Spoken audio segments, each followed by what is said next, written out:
Music by Jaydeep माही।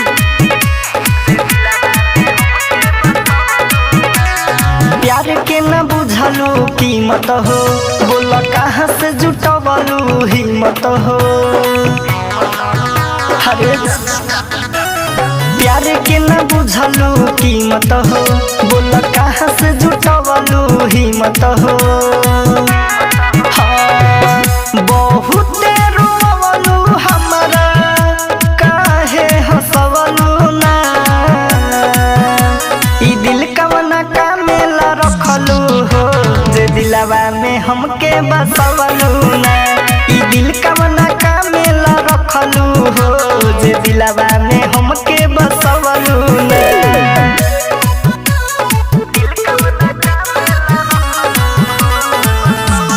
Recording by Lakshmi studio.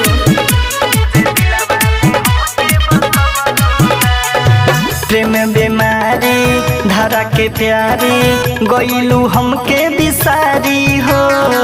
भैलू कठोर गिरे अखिया से लोर, जखम बढ़ल बा भारी हो।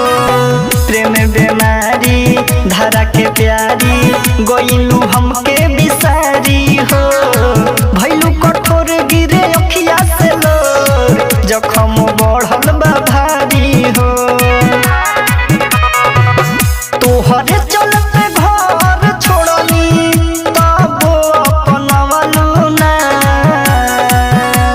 ई दिल कवना कामेला रखलू हो, जे दिलवा में हमके बसवलू ना।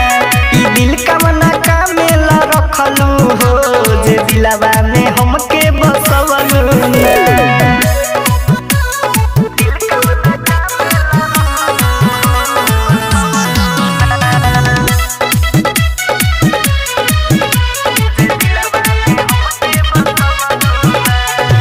के तनु कहनी छोड़ी के ना जा, तब बनवलू बहाना हो। विश्व दीवाना के पूछतो ना बाड़ू, हो गई गायब बेगाना हो। के तनु कहनी छोड़ी के ना जा, तब बनवलू बहाना हो। विश्व दीवाना के पूछतो ना बाड़ू, हो गई अब का बेगाना हो। रविकांत राजू राजा जुलूस के बतवलू ना। ई दिल कवना कामेला रखलू हो, जे दिलवा में हमके बसवलू ना। ई दिल कवना कामेला रखलू हो, जे दिलवा में हमके